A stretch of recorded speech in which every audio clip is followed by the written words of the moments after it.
Bang Ali, Apa tujuannya? akan banyak spekulasi yang muncul kalau pergantian menteri itu dilakukan di sisa waktu ini, itu karena faktor politik, faktor konsolidasi menjelang transisi pemerintahan baru.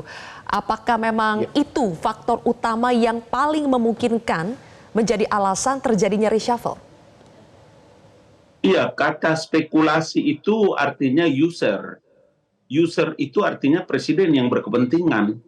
Apa yang dipikirkan, apa yang direncanakan dan hendak dan akan dilakukan oleh presiden itu menjadi bagian yang tidak terpisahkan dari kewenangan mutlak, the quote and quote dalam perintah Undang-Undang Dasar 1945. Karena itu ketika banyak teman-teman bertanya tentang adakah kemungkinan reshuffle dan lain-lain, kita itu sungguh-sungguh bertanya dari mana sumbernya. Kan mesti mendapatkan sumber itu sumber dari istana. Saya umpamanya tadi pagi hari sebelum Presiden mempersiapkan diri terbang dari IKN, kami telah mengkoordinasikan ini dengan beberapa bapak-bapak dan memiliki kewenangan di sini. Saya juga mengkomunikasikan tadi dengan Bapak Kepala Staf Kepresidenan Jenderal Muldoko, kemudian mengkomunikasikan dengan Pak Pratik dan lain-lain. Artinya apa? Kenapa orang dengan gampang menyebarkan berita-berita bohong dan menyesatkan publik itu menjadi bagian dari sebuah pembahasan yang menghabiskan energi yang luar biasa loh ini. Jadi tapi kita harus tetap melakukan diseminasi informasi karena urusannya dengan urusan komunikasi di Kedeputian 4. Saya bicara dengan Pak Binyo, bicara juga dengan semua teman-teman di sini karena urusannya ketika Metro juga menanyakan perkara ini, maka kami harus menyampaikan informasi yang benar, baik, agar publik juga itu tidak tersesat dengan informasi-informasi yang Bang tidak Ali, saja bohong. kan tadi Presiden ditanya apakah mungkin reshuffle itu masih mungkin terjadi, dan Presiden sendiri yang mengatakan jika diperlukan bisa saja terjadi. Supaya jelas arah pembicaraan kita ini, faktor diperlukan ini apa saja sih keperluan yang masih ada yang urgensi dalam 2 bulan terakhir ini? Keperluan apa misalnya untuk mengganti menteri itu? Zilvia, itulah yang tadi saya sebutkan ketika bicara tentang masalah politik yang hendak diangkat dan dilakukan oleh presiden, pasti politik pemerintahan, politik negara. Usernya presiden. Apa yang dipikirkan presiden, apa yang direncanakan, hanya presiden yang bisa tahu dengan Allah Subhanahu wa Ta'ala. Lain dari situ nggak tahu. Nah, karena itulah ketika informasi ini muncul di ruang publik, 2 orang yang kita tempati untuk bisa bertanya. Setelah itu kita melakukan klarifikasi full kepada Kepala Staf Kepresidenan. Yang pertama adalah Pak Pratikno dan yang kedua adalah Presiden sendiri. Begitu kebiasaan kita ketika satu masalah yang akan muncul, kita mesti mendapatkan informasi langsung dari Presiden. Kalau hari ini kan kita coba lihat dari jadwal-jadwal Presiden sama sekali tidak ada yang nongol terkait dengan perkara ini. Oke, baik.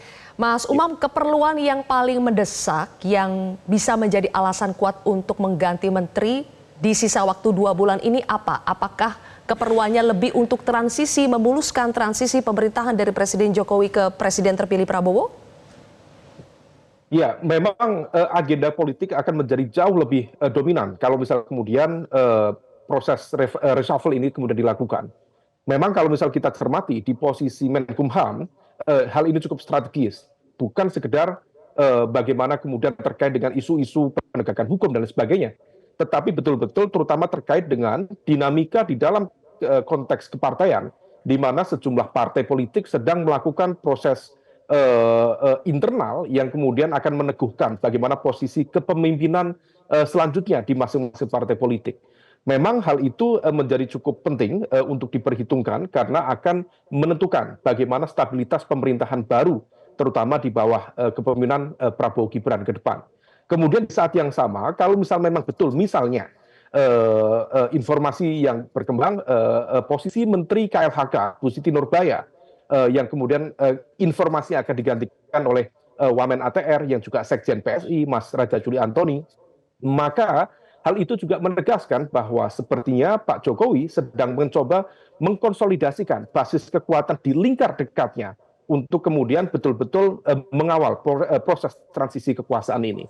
Nah, ini yang tampaknya juga menjadi bagian dari concern, karena hitungan 2 bulan di ujung pemerintahan, rasa-rasanya bukan aspek teknokratik, bukan aspek bicara tentang akselerasi percepatan tata kelola pemerintahan, tetapi lebih pada aspek politik, dan hal itu sekaligus juga menjadi bagian dari evaluasi termasuk juga sikap dan positioning Pak Presiden terhadap partai-partai yang mana menteri-menterinya akan di-reshuffle. Pak Presiden dengan PDIP, juga Pak Presiden dengan Nasdem ke depan.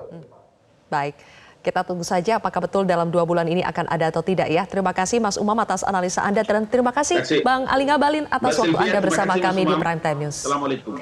Waalaikumsalam. Jelajahi cara baru mendapatkan informasi. Download Metro TV Extend sekarang.